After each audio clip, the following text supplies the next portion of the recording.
Welcome, Scott, to Metallarium Pages. It's a great pleasure to talk with you again because we spoke 2 years ago for the last album. Now we spoke again from this new album, Necro. The name is very complicated sometimes. Necromantium. Necromantium. Yeah, that's right, Necromantium. So it's a great pleasure to talk with you face to face again. So, well, let's talk about the common question. How has Bandy been the last 2 years since Graveside Confessions? The end of the It's been pandemic. great.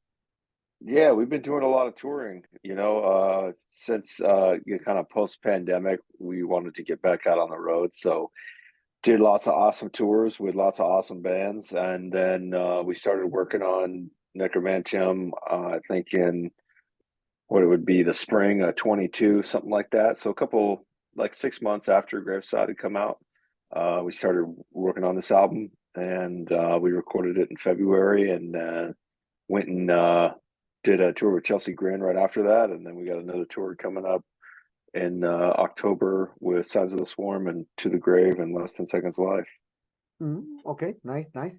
Well, talking about from I remember when we spoke about the Graveside Confession that you told me that that album wasn't a pandemic album because it was composed and written before the pandemic. You just wait for the press area, etc., to release the album. But now Necromantium is what I think reflects for me the pandemic era in Carnifex situation. So can we say that this Necromantium is a pandemic album or was composed and written during the pandemic, or perhaps was an ideas of the No, last album?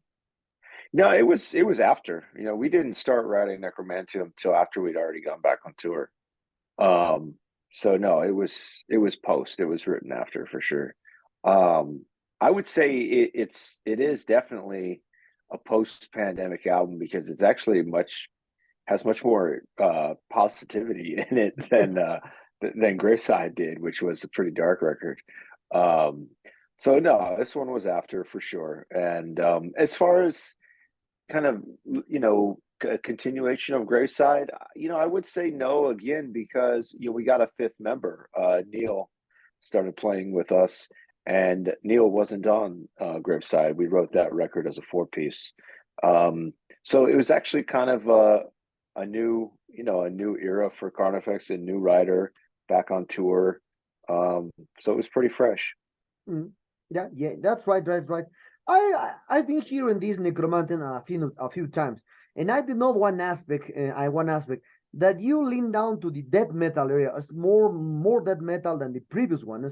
The previous one has more, well, deathcore influence. Is your kind of music since the beginning, but now you have more a little melodic and a little death metal. That's my point of view. Perhaps you have a different one. And related to this, so what are the biggest difference that exists compared to the previous one album? Well, I don't really when we're writing, we're not really thinking in terms of genre, that's not really how our writing process works. We're more just starting with the riff, and is this a good riff? Do we want to hear this riff? What would this riff sound like, faster or slower? Different versions of it. Does it have a good melody? And so if it came out sounding more death metal, that wasn't necessarily by design. That was just what sort of happened from the riffs that we were writing at that time. So maybe we were just listening to, Cannibal Corpse a little bit more or something. And then also having Neil with us writing, his riffs are coming in, which are probably a little more death metal versus deathcore. But obviously there's still, lots of breakdowns in every song. And lots of deathcore style riffs that maybe wouldn't be on a straight death metal record. So it's a blend of both, but you can find that across all our records. Hell Chose Me was a pretty death metal album, whereas maybe Die Without Hope is more of a deathcore sounding album. And I think really that comes from when we started, there really wasn't deathcore. There was just death metal and metalcore, and we just put them together. And so I think that's kind of still what we're doing.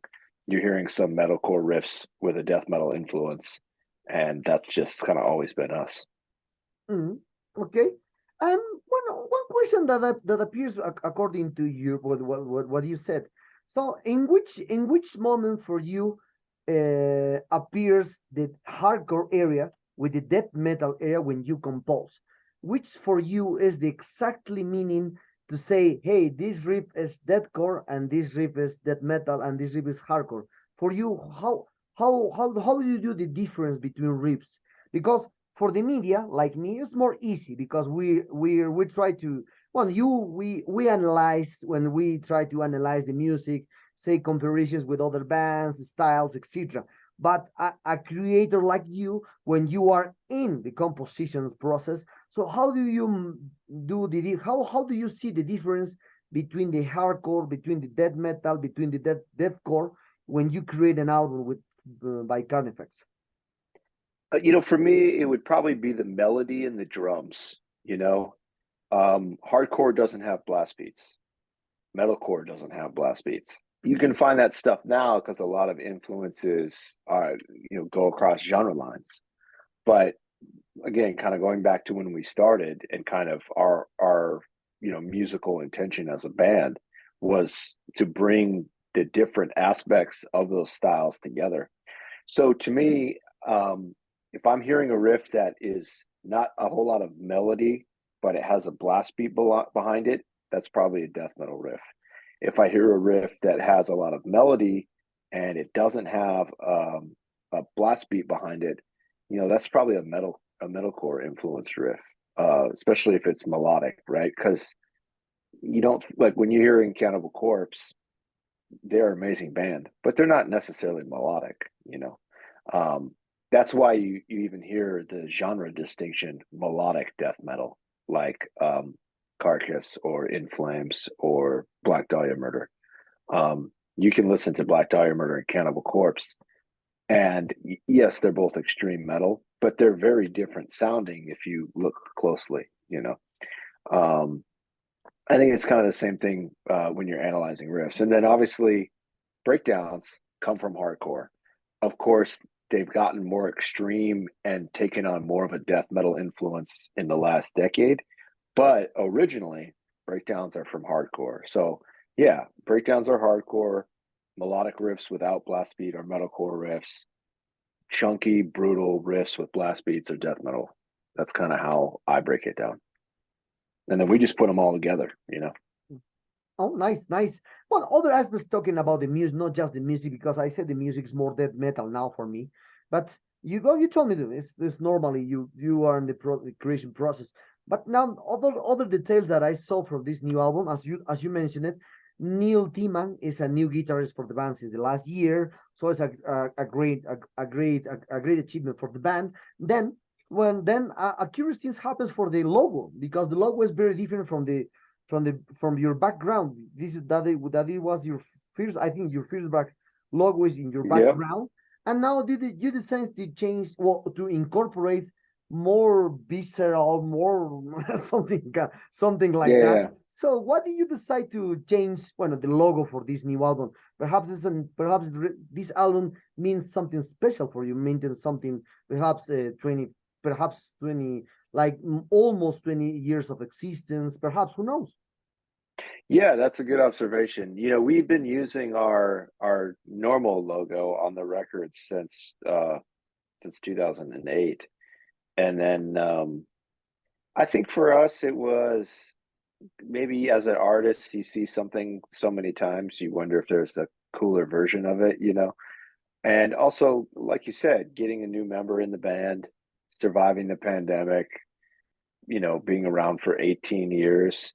I felt like it was kind of good to update it, but also convey to the fans and everyone else is like, we're still trying to be as gnarly as we can be. We're still trying to push the extreme envelope as much as we can.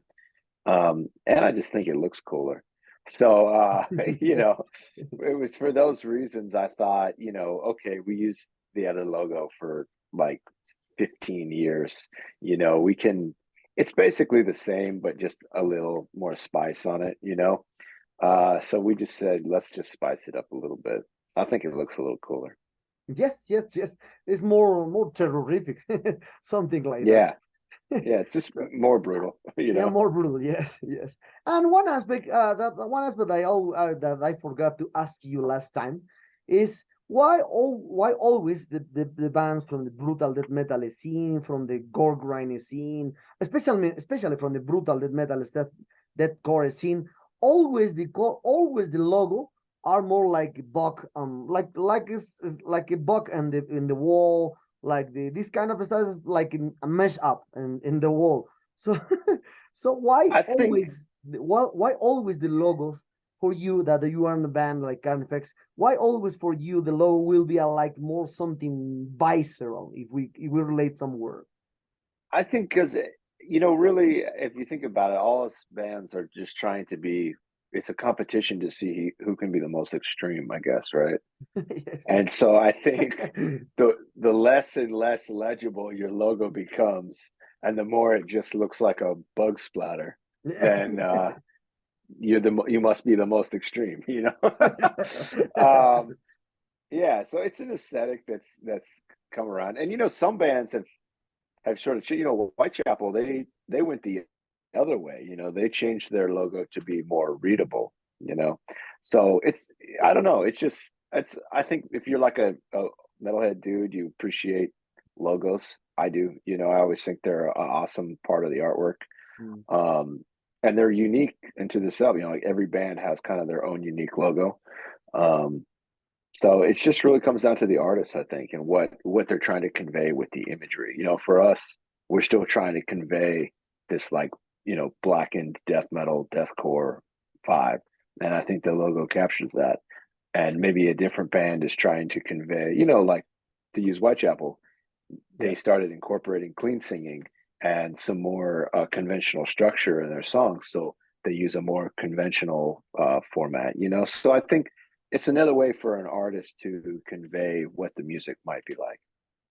Mhm. Okay. Yeah. Well. Yeah. Yeah.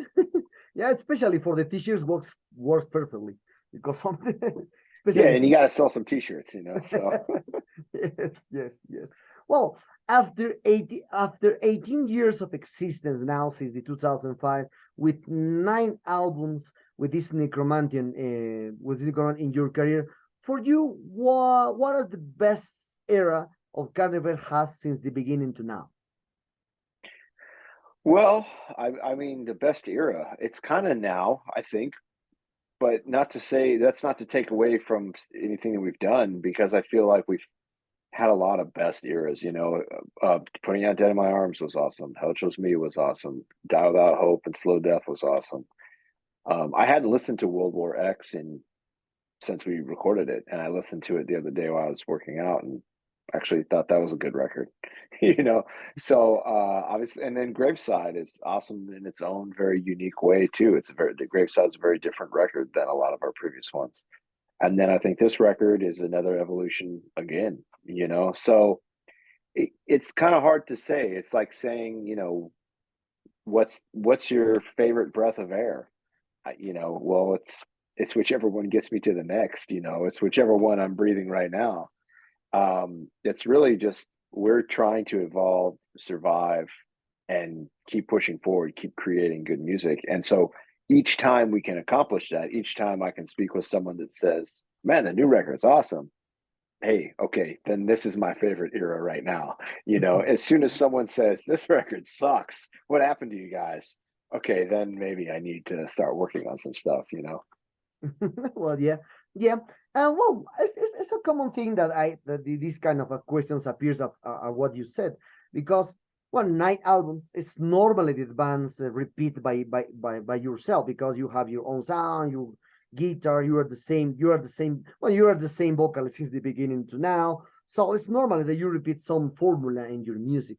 For that, for that, and relating to this, which albums for you define the complete sounds for Carnifex? Perhaps was Hell Chose Me, perhaps was the first one, Dead in My Arms, or as you told me, perhaps World War X or World War X, or perhaps this Necromanton is the complete definition of the sound for Carnifex. Who knows? Yeah, you know, it's hard to say what album is the definitive sound because I think if you truly are an artist, you're always evolving. and you're always trying to write a better version of the record you just wrote. And so if you are to do that, then you should be telling everybody the record we just wrote is the best version of us because we took everything we learned from all the previous albums and we're still trying to make it better. We're still trying to improve as artists and give our fans more. So every record the artist should believe is the best record they have. Because if you're writing records you don't believe in, what are you doing at that point? Right? That's right. Then you're just showing up for a check, I suppose. But for us, we're still, being artists and believing in the music and trying to stick with that original intention of what our sound was, which was, blending metalcore, hardcore, and death metal, and even some black metal. And then always trying to write our best version of that each time. And sometimes we've done better than others. I don't particularly love the Disease and the Poison. I don't particularly love Until I Feel Nothing. World War X, I feel like we could have done some stuff better. But that didn't mean we weren't trying our best at that time. We were, but sometimes you don't always stick the landing. I think Necromantium came out pretty great. We tried our best, and also I think it came across awesome. But even now, I'll still tell you there's stuff I think we could do better on the next one. And until I don't have that feeling anymore, I guess we're going to keep going, because as soon as I say, that's it, that's the best one, we cannot beat that, then I guess I'm done, right? I guess I've done whatever I went out to achieve. Well, yeah, that is true. That is true. Yes. Yes. And now talking about your for upcoming dates here in Latin America. So will you play in Colombia, in Chile, and in other countries more? So how was your expectation of I think your full first tour here in Latin America? Because before you playing just some dates here in Latin America, but now you play at a full tour here, more countries, more people, more bands you will see. Perhaps are you interested in perhaps you to know which scene is much better than the other? Who knows? Perhaps you have some requirements to perhaps I want to some bands in Colombia plays after us. Who knows?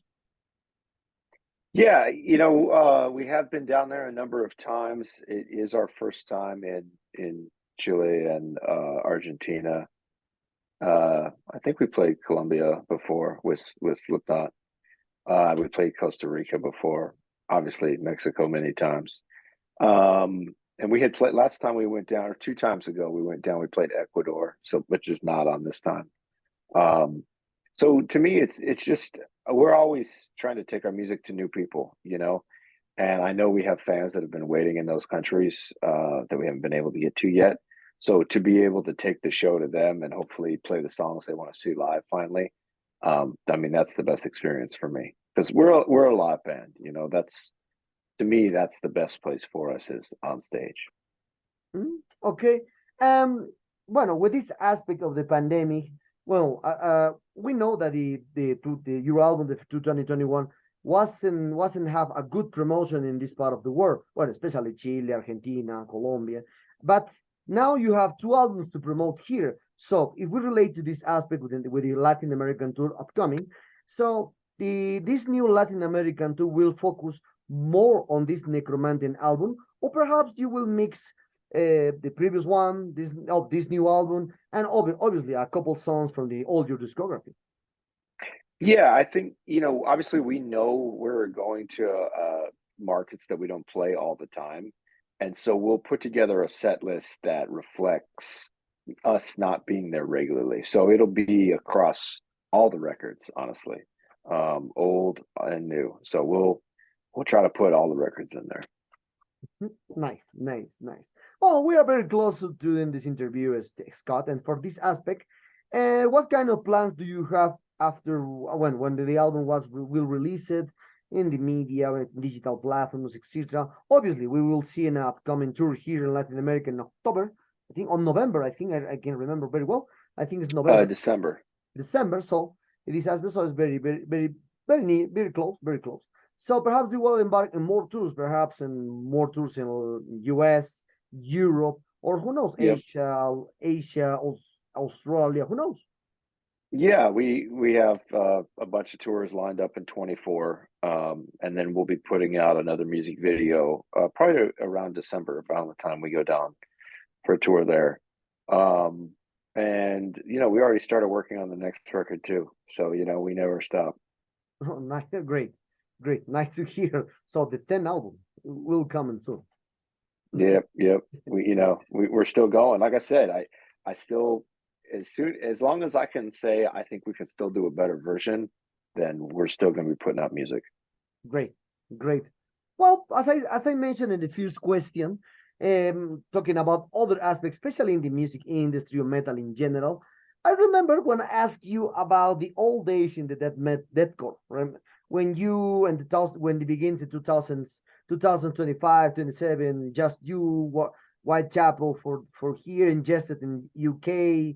Well, Whitechapel, I can remember the other, but Suicide Angels in the Suicide Silence, sorry, in the US with you, Carnifex. So now we have a second wave of this deathcore scene because now the deathcore is more present in whole media, well, especially because Lorna Shore, Brand of Sacrifice, and a ton more bands appear with this symphonic, I don't know, symphonic deathcore, blackish metal style.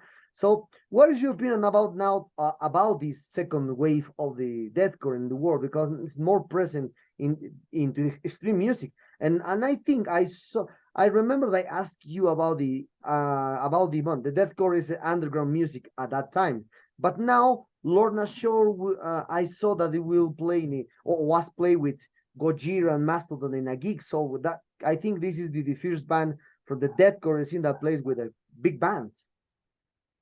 Yeah, it's long time coming, honestly, because the first round of deathcore bands, like you're saying, Suicide and us and Whitechapel, there was a lot of gatekeeping going on still. So Lamb of God, Slayer, I don't know. Think of all the big bands that are out there, Arch Enemy, whoever. They never really took any deathcore bands out on tour. But now to see that the newer deathcore bands are actually getting acknowledged by the industry at large, it needed to happen. And the fact that it was Lorna is awesome. Like, it needed to be somebody. And I even remember having that conversation with an interview person years ago saying, who's going to be that breaks through, because this idea that deathcore is not a real genre was prevalent until really recently. It was only when Lorna Shore went viral that the industry at large really finally started to accept the genre, and that had to happen in order for the scene to thrive and to continue to grow, because it wasn't prior to that. It was kind of stagnating. Maybe you noticed that too.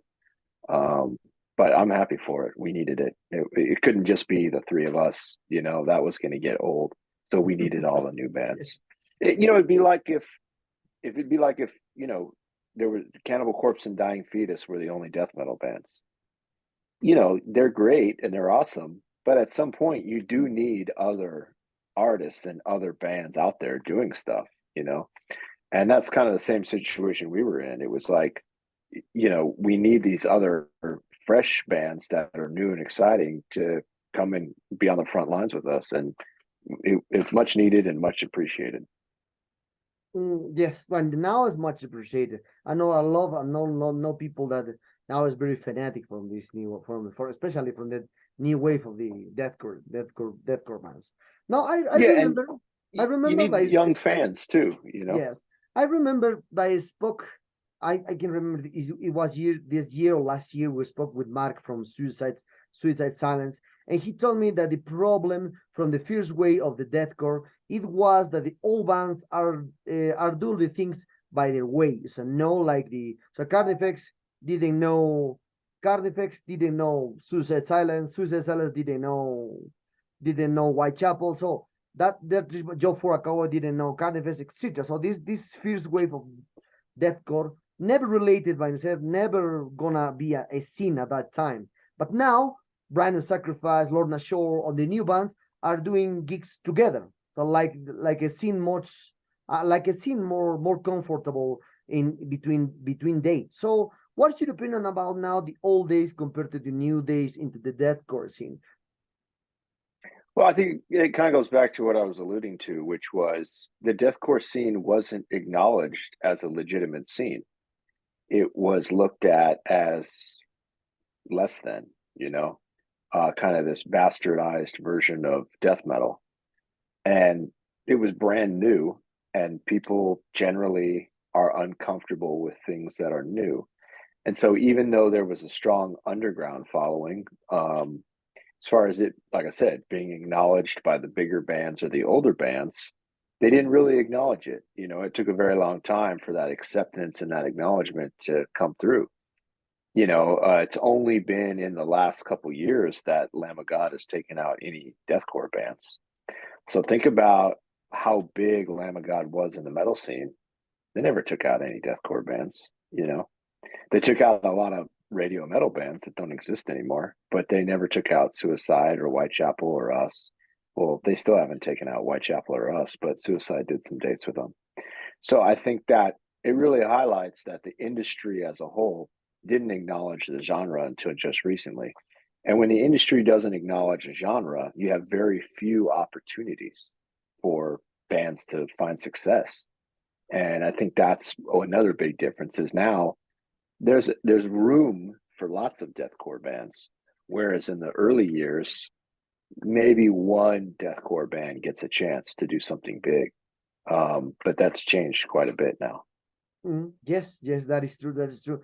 Oh well, we're getting far away from this theme of the deathcore scene, the old and new days.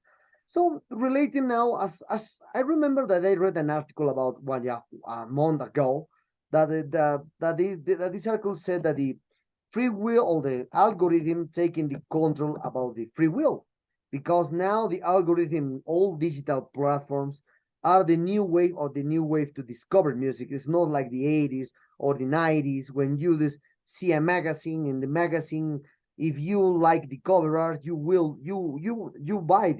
buy the CD, etc., etc. It's not like the same. You need to find out the music like the digital part. You just put in Spotify deathcore. 1,000 bands appears with the deathcore sound. So with this aspect.